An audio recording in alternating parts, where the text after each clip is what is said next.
Beautiful to be back here on episode 3 of the TJ Martino podcast. What's up, my people out there that are listening? Whoever you are, thank you so much for checking it out. People that this is their first time, what's up?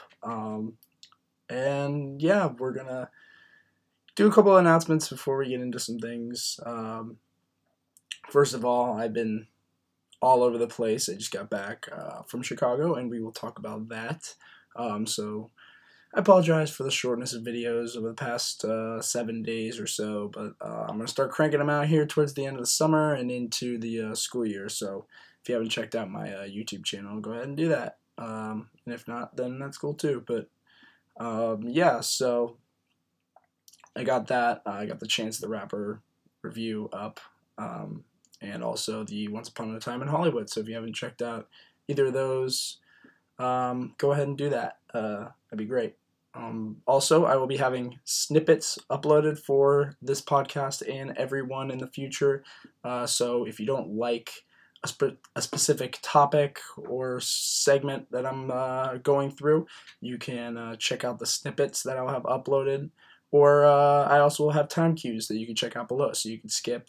And let's just say you don't want to hear about Drake's Care Package, which I'm about to talk about, then you can skip ahead to NBA talk or my Lollapalooza talk. So, yeah, that's available as well. But without further ado, let's do it. The first thing I wanted to talk about today was a surprise project that Drake dropped over the weekend here, as he's trying to satisfy his fans before he ramps up for which should hopefully be a bounce back from his 2018 project, Scorpion. And to tide us over, obviously in February, he dropped So Far Gone, his acclaimed mixtape, finally on streaming platforms. And now he has also released 17 more tracks that were unreleased throughout his incredible run through the late 2000s and the 2010s.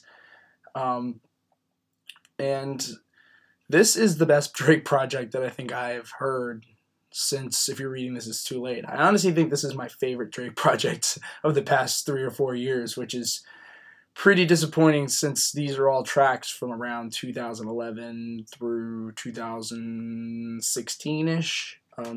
Is the range that I think these tracks released. I think maybe 1 or 2 of these were released in 2010 even, but I can't be 100% sure. But I'm going to kind of get into why I think this is my favorite Drake project of the past 3 years and what makes it better than the More Life and Views and Scorpion and everything that Drake has pretty much done since, if you're reading this, it's too late. But I'm just going to kind of go over some of my favorite tracks, because a lot of these I think I love so much just because, you know, they hit me at the perfect time. You know, I started really getting into Drake when I think I was in I was pretty young, because it was around the time that So Far Gone came out, because I remember I went online to datpiff.com and listened to it when it came out, like around the time. And I originally had thought Drake was a group, because I had heard Best I Ever Had. That was the first Drake song I'd ever heard. I thought it was that they were a group, but it turns out to be one person, which Drake actually has a bar on one of these songs where he mentions Drake featuring Drake. I think it's on 5 a.m. Toronto. He mentions, you know, his music sounds like Drake featuring Drake because he, you know, can rap and sing. And, you know, it was pretty groundbreaking to hear So Far Gone, and I fell in love with Drake's music from there. And then, you know, even in through his first album, which I liked, obviously I loved it back then, but I think over time it hasn't really held up as well as 2011's Take Care, which I think is the best project Drake's ever come out with. And I don't love this album as much as a lot of people do. I still do really like it a lot. I mean, like I said, it hit me in a perfect time. It's nostalgia, so I definitely think it could make my decade list. I'd really have to think about that one and give it another listen. But yeah, then Nothing Was the Same was another one I really loved. And then if you're reading this, It's Too Late, which was a project that I didn't love, but I definitely did. I liked a couple of the songs on there for how more aggressive they were than everything Drake had made before that. And then Views and everything after that is kind of in a nosedive. So now we're here at this project. where we have a bunch of tracks here that span a lot of years, and these are honestly some of my favorite Drake tracks of all time. Like Dreams, Money, Goodbye, I love this beat, and this is back when like Drake was like, this was 2011 Drake, which was like him coming into his prime, like, and you know you get a lot of these really great tracks like Dreams, Money, Goodbye, Trust Issues, which was big for being an unreleased track. I Get Lonely, you know, Club Paradise, Free Spirit. A lot of these were some of the Paris Mortem music, which is basically Drake doing a remix of Aston Martin music, which, I mean, that Justice League beat is incredible. But then you get like tracks like Draft Day, which does not hold up very well at all. Even though I do like the track, it does not hold up because of the whole Johnny Manziel, Andrew Wiggins references, and they turned out to be two of the biggest busts, first round busts of their respective draft class. I mean, Manziel, you know, he's playing Canadian football, I think, and Wiggins is arguably one of the most unexciting first overall picks of the past decade. So, yeah, but then you get a lot of, you know, like a lot of the sing-songy tracks, like I said, Trust Issues, which is a big one for the ladies out there. And then you get like Days in the East, which is one that I didn't love, but that came out in like 2014-ish. Girls Love Beyonce with James Fauntleroy, which is a remix of Say My Name, Destiny's Child, which I like. I mean, that song's fun too. There's a lot of good singing on here, man, and that's something I feel like Drake has kind of lost. And we'll kind of get into why I think Drake has kind of lost this touch and why he hasn't really been able to make as captivating music as he once did, and I'm going to kind of get into that in my final points of this project, but still going on to some more tracks. Jodeci Freestyle, that was my favorite track on here with J. Cole. I mean, these were two guys at the height of their powers, and this is one of my favorite J. Cole verses of all time, honestly. I think J. Cole is so smooth on here, and obviously he got in some muddy water for the autism line, but I still think the line's super dope, even though, yeah, it's definitely offensive, but I still think it's a really clever rhyme, even though it's, and play on words, even though it's not necessarily a family-friendly bar, but, you know, hip-hop's always been riding that line as far as what is and what isn't politically correct, but that's a different discussion. Still, really dope song. That beat on there is so dope as well. And then Drake also has some good verses on there. But this project doesn't have, you know, perfect. It's not a perfect track. It's not a perfect project. There's definitely some throwaway tracks. How About Now? It's a catchy track. I like the beat. It's kind of a little bit experimental, but I get why it was a cut track. It's just not. It's catchy, but it's just, other than that, I don't really care for it too much. Obviously, My Side, this was if you're reading this, it's too late track. Not into this vibe. These were the kind of tracks that I wasn't a fan of on If You're Reading This, It's Too Late. Just the ones where Drake's just yelling into the microphone and trying to be scary and trying to play tough. Those were the ones I didn't like on that project. And then Can I, with this Beyonce sample in there, it doesn't sound good. It's jarring, and I get the attempt of trying to make something a little bit more edgy and experimental, but it didn't really work for me. And then Heat of the Moment is just this sing-songy R&B track, which I like the hook on it, but it just, you know, outside of the beat doesn't really grab me, and the track's just not really like interesting enough for me to really want to go back to too much.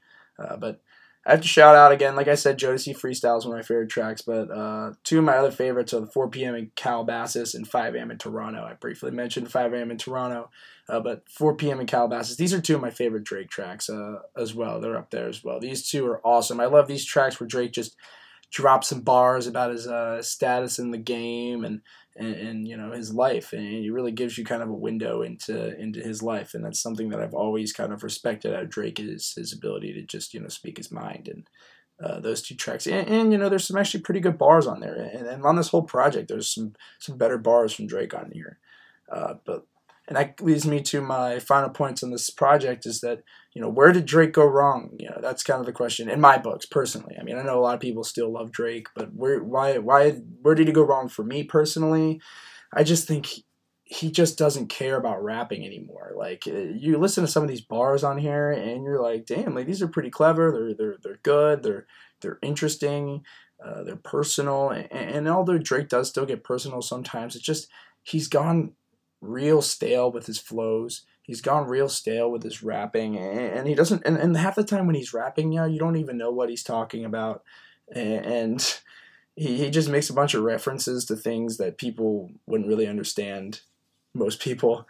But that's a different story. And his songs just aren't as well written, aren't as catchy, and he lacks a lot of the passion that he once had in his music. And from a singing standpoint, just he's not as adventurous vocally as he once was.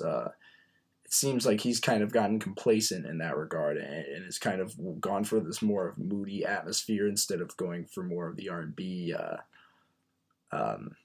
sounds, and trying to go for something a little bit more energetic, outside of like his pop tracks, of course, which are my favorites. That's really why I go to Drake, for the pop, for the R&B, for the sing-songy music, not as much for the rapping nowadays, and that's fine. And I know with every Drake project, I'm at least gonna like 2 or 3 songs on there at least.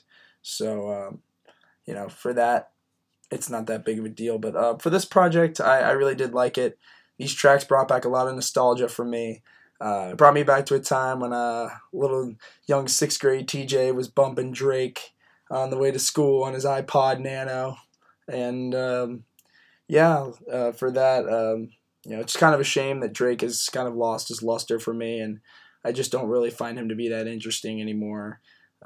When I once found him to be one of the most groundbreaking and influential artists, and he still is that, but he's just not really pushing the envelope as far as creativity goes. Not as much as he was earlier on this decade, which is kind of a shame. But that's all I pretty much got to say about this project. It's pretty good, and if you've liked Drake for a while, I definitely suggest going back and checking out some of these old tracks. A lot of them they'll definitely bring back some nostalgia. And if you're new to Drake, go back and check out some of his older stuff.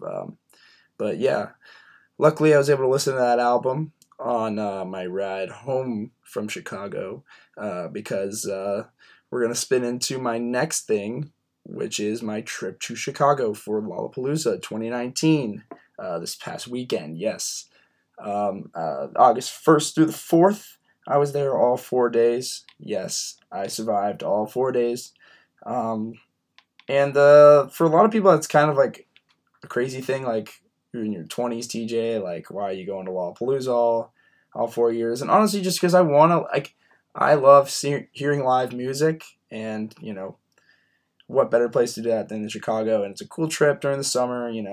What else am I doing? I'm working, and that's just about it. So I figured, me and a few of my friends went down there. It was It was a great weekend, and I'm going to list off my 5 favorite performances that I saw. These are, I didn't see every performance there, obviously. There's a lot of different stages with a lot of different things going on. So I'm just going to kind of break down my favorite performances and ones that stood out to me, my 5. Number 5, I have Good Vibrations versus Slugs. So Good Vibrations is the duo of Nightmare and Slander. They're 2 DJs, and Slugs is the DJ Snails, his label that he started, and basically what this was a DJ battle between Slugs and Good Vibrations. So Slugs did an 18-minute set, and then Good Vibrations did an 18-minute set, and then Snails did another set, and then Good Vibrations closed the show off. So it was a lot of hard dubstep. This was on Thursday night. It was the last performance I saw that night. Could have saw the Chainsmokers, but I've already seen them, so I was figuring, I love dubstep. I like a lot of really hard headbanging music, and So this was totally up my alley, especially for a Thursday night, and it was a great way to start the trip. Um, and I've seen Nightmare before, but I'd never seen Slander, so seeing them together was really cool, especially since I love that Good Vibrations remix they made. They played that, and then hearing Snails just come in with the uh, absolute aggressive dubstep. And I actually saw Snails twice this weekend, once as Slugs and then once as Snails as solo set. I also saw, which was good. It was super aggressive as well, which is what you're going to get from Snails. So it was good. So now to my number 4 was Rufus Du Sol. I saw them on Thursday night as well, and I thought they were excellent. I love their music.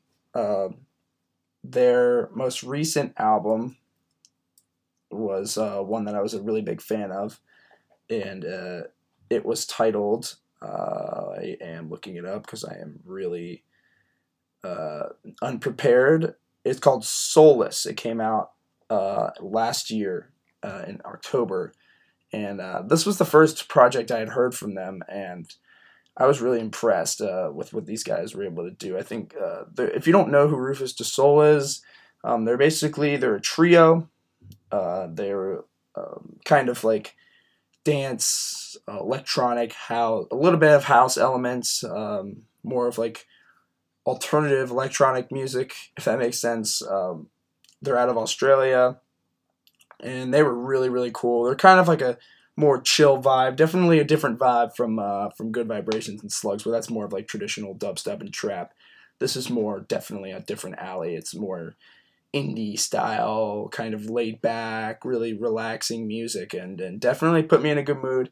Got to see some of my favorite tracks from them: No Place, Stuck Underwater, Lost My Mind, which is another one I loved. Uh, I'm Yours. So a lot of good stuff. And yeah, so I definitely was a big fan of Rufus Du Sol. And then at number 3, we have Griffin. Huge fan of Griffin. This project was really, I'm sorry, not project. This performance was really good. I really liked how the Griffin was able to use live instruments here. He was playing the guitar, he had a drummer, and I like when DJs can incorporate live instruments into their performances. I think it definitely adds a lot. The lights, the colors, all of that was really cool. And I guess you could say that for all of the performances. Like, I love the visuals and stuff. That just adds so much to live performances. So it was really cool. And yeah, Griffin was really great. Got to hear Feel Good and a lot of he also did a little bit of some house too, which I like as well. And if you haven't checked out Griffin, I definitely suggest checking it out. Checking him out, he's really good. Then we got my number 2, RL Grime, which was directly after Griffin, I'm pretty sure. And RL Grime was awesome. A lot of really loud trap, mixed with some trendy music. He did a good job of adding some sing-alongs in there for people to keep people engaged. A lot of hard trap, even a little bit of dubstep here and there, but not too much. I'm a big fan of RL Grime, and it was really cool to see that performance live. And then lastly, my number 1, Tame Impala. Tame Impala was awesome. I'm a huge fan of the band, just off the bat, so just seeing them in concert was awesome. And I'd heard so many good things from friends and people I knew that had seen Tame Impala and told me I needed to see them, so I saw the whole set, and it was awesome. It was just, I felt hypnotized by the end of it, just from the psychedelic visuals to the amazing sound. Kevin Parker, lead singer, sounded amazing live, and just sounded exactly like as if I was playing the record on my phone, which was pretty amazing. So shout out to Tame Impala. They were definitely my favorite performance of the weekend, and it was an awesome weekend. Some other performances that I want to talk about.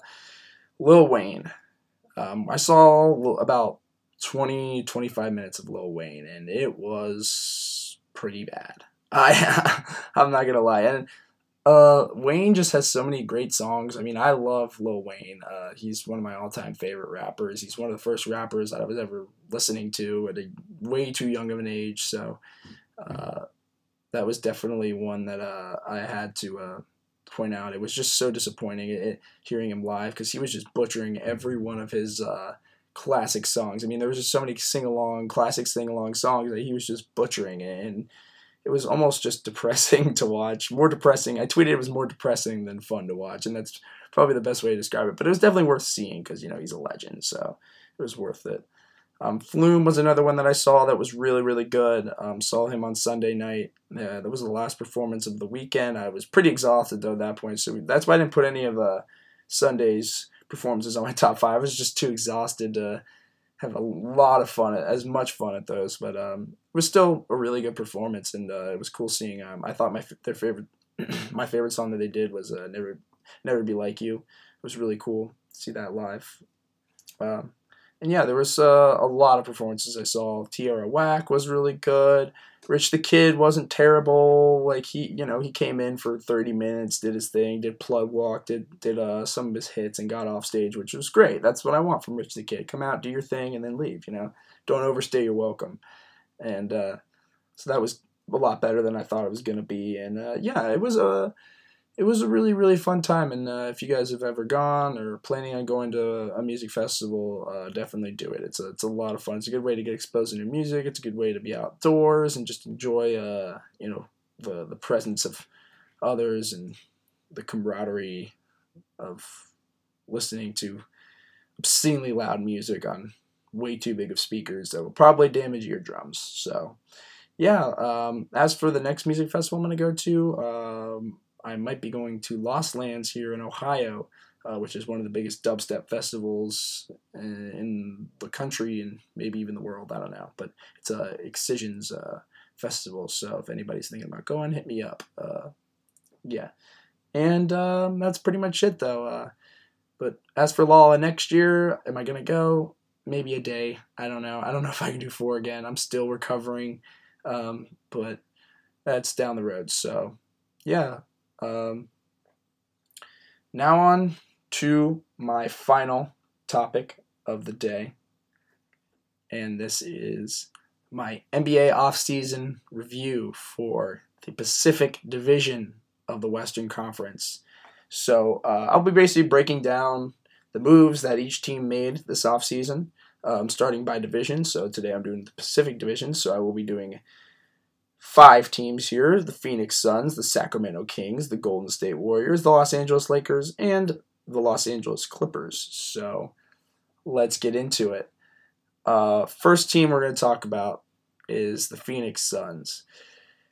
Man, this team really needed to bounce back. I mean, they really needed to make some moves to get some pieces around Devin Booker, because pretty much last season he was on an island just shooting way too much, and DeAndre Ayton just wasn't getting enough touches, and the team just, they did have some scoring, obviously, with Booker and TJ Warren, who he obviously is not on the team anymore, but this had to be a big free agency summer for them if they were going to be anywhere close to being a competitive team.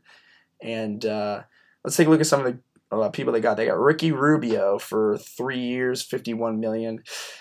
Did not like this pickup. I think he's being overpaid, and his shooting is just not going to be good enough next to Booker for him to be any help carrying the offensive load. I do think his playmaking and he's not a terrible defender, so I don't think Ricky Rubio is a terrible pickup. But for 3 years, $51 million, man, that's just too much that I'd be willing to pay him. I would probably go like a third of that. Nah, maybe a little bit more, but I could probably do like 3 years, 35, 40 maybe, but 51 is just, I feel like that's just too pricey. And then you got Kaminsky on a 2-year, $5 million a year deal. Just another guy that's going to be a liability defensively. His shooting wasn't spectacular next year.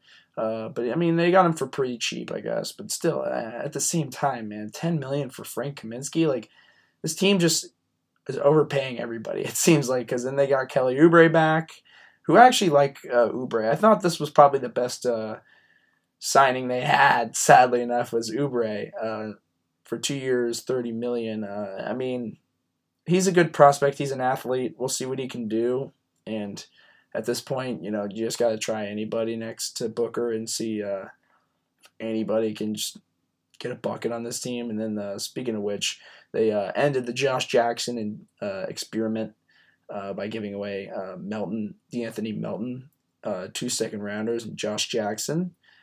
And in exchange, they got Kyle Korver, and Javon Carter of West Virginia, and they ended up buying out Korver, and he went to Milwaukee. So Phoenix, I mean,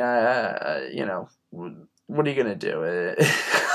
I mean, at this point, like, this team has just got zero direction, and I honestly thought that Ayton was a bad pick last year because defensively he's kind of a mess. So he's kind of he's a project, and really the only player on this team that's anywhere near respectable is Devin Booker.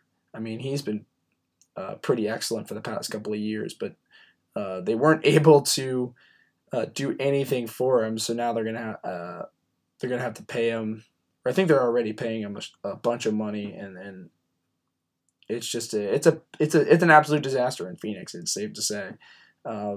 So honestly, at this point, I think they should just cut their losses and prepare for 21 free agency, or maybe even just try and garner some draft picks. But I mean, Rubio is the biggest contract you're signing this summer. That's not a good thing if you're the Phoenix Suns, a team that has been struggling to find any sort of identity. So yeah, now we're gonna go on to the Sacramento Kings, who got Harrison Barnes on a 4-year, $85 million contract to return. I like Barnes. I think he can definitely create shots. He's a good catch and shooter. Defensively, he's fine. But the pickup I really liked for them was Dwayne Dedmon. They got him for 3 years, $40 million. I like Dedmon a lot. I was huge on him in Atlanta last year. He did big things for them spacing wise. He can hit threes. He can play defense, and I really like a big man that can space and play D. So I think he'll help Marvin Bagley a lot down low. I think that'll be a good relief for Bagley, so he can help grow because he's kind of their project. Also, they got Trevor Ariza on a 2-year, $25 million deal. I like this as well. He's a good defender, a good veteran. He can hit threes, Then they got Corey Joseph, 3 years, $37 million. I think, that's a little bit pricey for him, but not too bad. He's a good backup. He'll be a good backup behind Fox and kind of help him. He's a good veteran backup. Then Rashawn Holmes. I thought that's a good deal for Holmes. 2 years, $10 million. He's a aggressive offensive rebounder. I watched him a lot when he played for the Sixers. He was always in there on the offensive glass, getting putback buckets. He plays hard, and I was big on Holmes. And then Tyler Linden they got as well on a 2-year deal. Or Tyler Lydon, I'm sorry. But Sacramento, this is just another team. Will they make the playoffs this year? I could see it, but I could also see them being like a couple of games out because the West is just so damn competitive this year. And this team, I don't know how they're going to be defensively. I don't know what Bagley's going to be this year. I mean, De'Aaron had a great year last year, so we'll see. Buddy Hield, they're going to have a well-spaced team, but just defensively is going to be the big question mark if they can actually stop teams. But if I was a betting man, I would, which I'm not, but I would say probably Sacramento, I think, could make it this year, man. I think they could maybe make it as like an 8 seed. But if they're like the last man out, or the first man out, I wouldn't be surprised. But I don't know. Who knows? I mean, Sacramento surprised the hell out of me last year and were a super fun team to watch. So, never say never for the Kings. And they got a lot of young talent. So I think in the next couple of years they'll definitely be in the playoffs. If not this season, then definitely next season. Now we move on to the Golden State Warriors, people. Well, after the disappointing conclusion to their 2018 season, they got struck with pretty much every bit of bad luck possible in that NBA Finals, losing Durant, losing Klay Thompson, and the bad just ended up getting worse for the Warriors because they ended up losing Kevin Durant to the Brooklyn Nets, which we'll talk about when we discuss the Nets, but that void has kind of caused the Warriors to go into a big transition period for their dynasty as they made a big trade, and they had a big sign and trade with the Nets, which involved them getting D'Angelo Russell for 4 years, $117 million for D'Angelo Russell, which I think is just absurd for Golden State, and we'll get to it. But they gave up. They gave up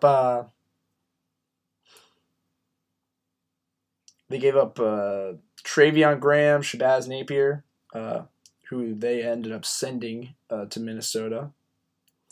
And then they also sent Andre Iguodala to the Grizzlies, which we'll talk about as well, along with a future first rounder. So Iguodala and a future first rounder to Memphis, along with the sign and trade D'Angelo Russell to Golden State.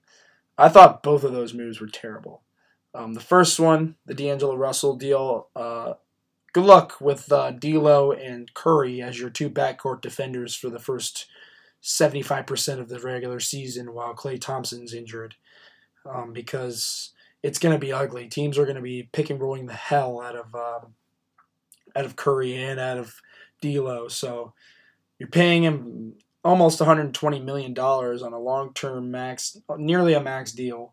But yes, he will add shooting. He will add more shooting and spacing to the Warriors. But I just think this is just too much for D'Lo. I would have liked maybe $100 million. That's probably about as much as I would do for D'Lo. Maybe 110. Because I'm just not as high on Russell as a lot of people are. A lot more people are high on Russell, especially a lot of my Nets friends. My friends that are Nets fans, they're very high on Russell, and I'm not, just because defensively he's kind of a big meh. And there were streaks throughout last year, especially earlier in the year. Obviously, he got a lot better at the best time because he made the All-Star team, and that was about the time that he was erupting. But that first half of the year, he was pretty splotchy and took some bad shots, and he wasn't great in the playoffs either against the Sixers. But that's why I don't love the contract. But it is a ballsy move, I'll give him that. And then you got the Iguodala move, which is just ridiculous. You're giving up a first rounder, part of your future, and arguably your best bench player and one of your better defenders. You're giving them away for nothing, essentially. So that was disappointing. But then they also got some other moves though. They signed Klay Thompson to a 5-year, $190 million max, which is essentially a 4-year deal because be a 5.25 because he's not really playing. Sorry, 4.25 because he's not really playing next year. And you got to give him the money. It's Klay Thompson. He's just a focal point of your team. He was excellent, and the ACL is a little bit of a prettier injury to get off of than, say, the Achilles, but I don't know. Who am I to say? I've never done it, so it's still an ugly injury. And then you get Kevon Looney on 3 years, $15 million. Great deal here. I really like this. Looney was big for them in the finals, big for them in the playoffs. Tough as nails, man. Playing in there with a broken collarbone or whatever. I was like, holy cow. So that was really, really impressive. And then they got Willie Cauley-Stein, Glenn Robinson, the third, Alec Burks, just some more guys to fill out the roster. I think Cauley-Stein will be good for them. Good size. He's a good rim runner. Good. I think his defense and shot blocking could be a little bit better, but I think he could do some good things. And then Burks and Robinson are two athletic dudes that I think, who knows what they could do.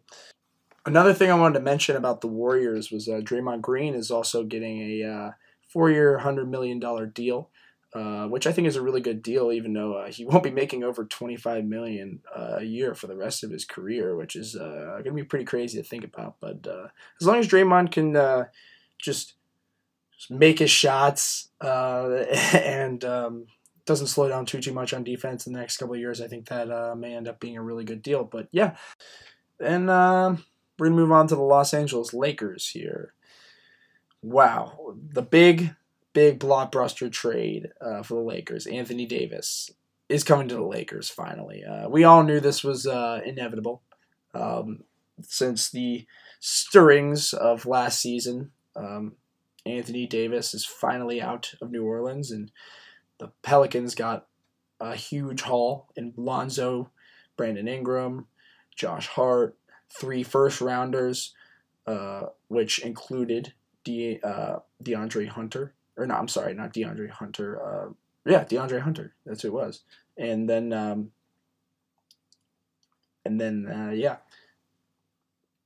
I think they also had a pick swap. Or no, they didn't. I'm sorry. It was just 3 first-rounders. So it was Lonzo Ball, Brandon Ingram, Josh Hart, 3 first-rounders, and one of those being DeAndre Hunter. And the Lakers got in exchange for that AD. So AD and LeBron are playing together, people, in Los Angeles. And the big thing was now, can they get Kawhi? Can they, Lakers are getting Kawhi. Lakers are getting Kawhi. Blah, blah, blah, blah, blah, blah, blah. And we'll talk about Kawhi in a little bit. But they didn't end up getting him. But I think it helped them in their favor. I think it ended up landing in their favor that they weren't able to get Kawhi, because then they could spend the rest of their cap on players that could actually help fill out the roster. Because if you go after 2 whole max slots, then you're not giving yourself a lot of wiggle room when it comes to signing role players. And then in that case, you're signing guys on cheap deals that you know aren't going to be really valuable to you. So I think this was the better move to just, let Kawhi walk, get AD, and then just build around him. And they certainly, I think, did a better job building around these 2 stars than I originally had thought, because, they're going to need to with AD's contract coming up next year. They do have bird rights on him, and,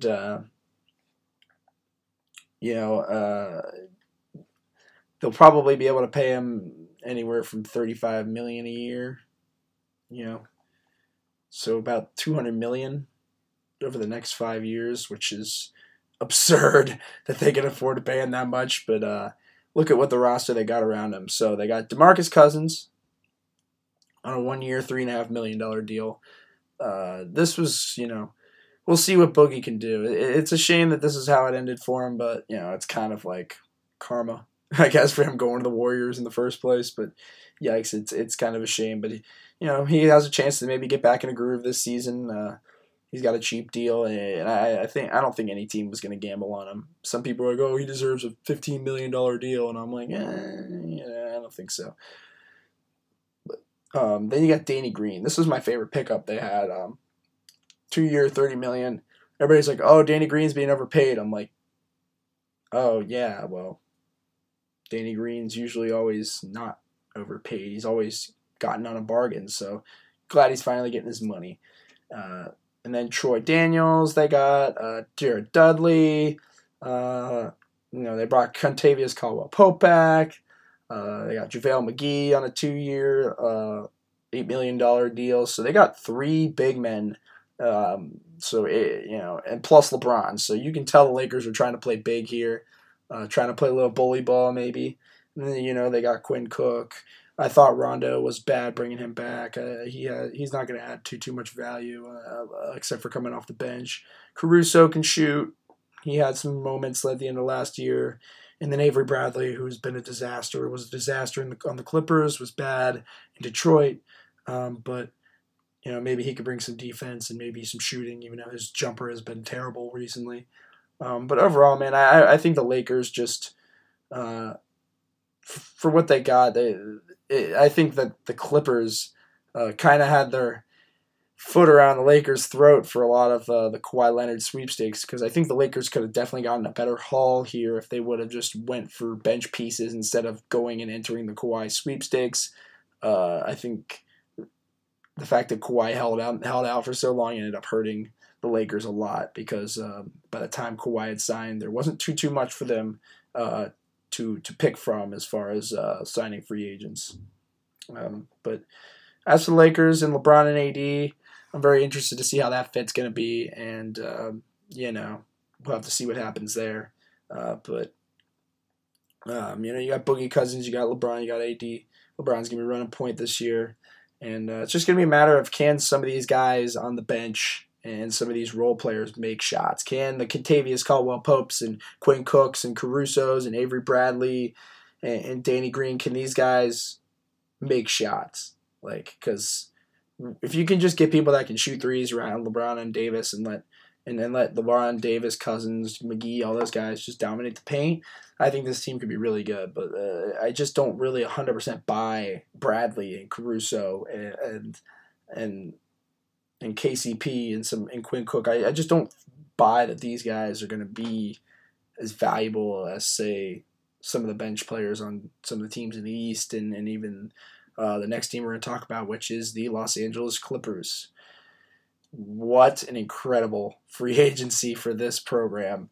After what was an amazing feat in going 6 games with Golden State in round one, without an all-star, this team, everybody was saying, Kawhi to the Lakers, Kawhi to this, Kawhi to there.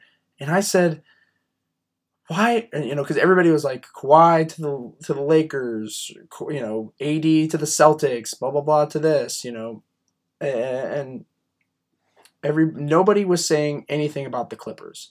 I said, look at the Clippers. They have 2 max slots, and they have the best roster out of any. They have the best supporting roster out of any team in the league.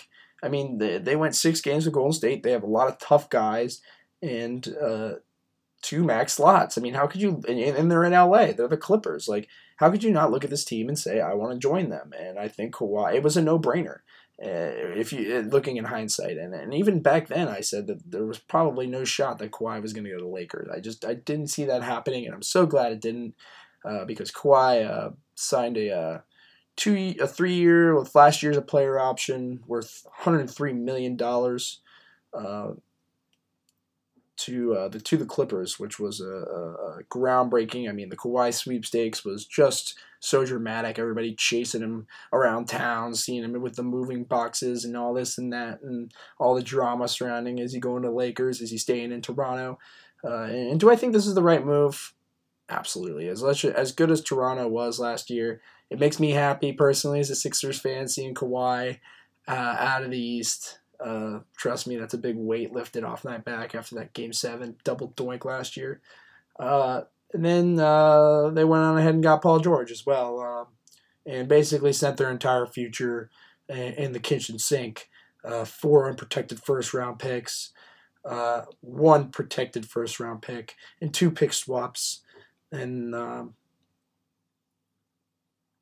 then they also gave Oklahoma City, Gallinari, and Shai Gilgeous-Alexander. So Paul George, big haul for him. And he's still got 2 years, $68 million, and then he's also got a player option in 2021 as well. So, Kawhi timing up his contract just at the time PG is, just in case things don't work out, which, it'd be tough not to because of how good this team looks.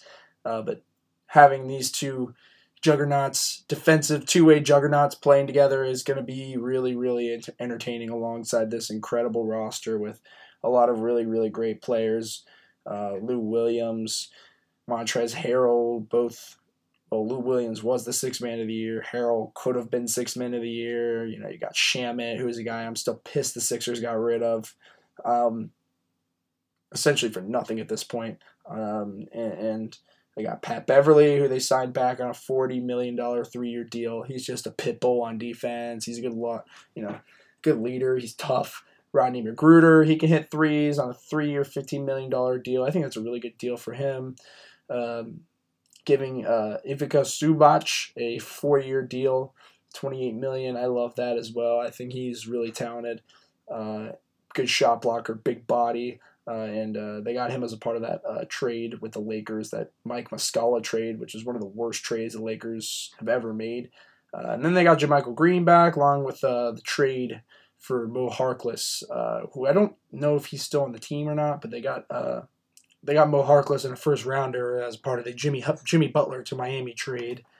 But man, the Clippers look really great, and I'm very interested to see this team, how they're going to work. I mean, defensively, they're going to be very, very solid. They're going to have a lot of tough guys, a lot of hard players, and I think Paul George and Leonard, as long as they can stay healthy, will be very, very excellent for this team. And I think the Clippers and Lakers, I think they play on opening night as long as Christmas night as well. It is going to be really, really something to watch. This is my NBA off-season for the Pacific Division. I'll be doing one for the next divisions coming up soon, so be on the lookout on the next podcast. And yeah, that's going to do it for today's show. Give me a rating, 5 stars hopefully. Share it with your friends, your family, your people, anybody that you actually cares or might care. Hit them up. If anybody asks for a podcast recommendation, you know who to drop. For everybody that wants to be a guest, hit me up, because I'm going to be doing that once the school year starts up here soon. So if you got something to talk about, it could be anything. The show's about as free form as it gets. So hit me up with, because I want to have some good banter with some of you people out there. So hit me up with that. Shout out to Evan Kreutzberg for the theme music. Yeah, I'll be back up here in the next couple of days. So thanks for everything. Peace.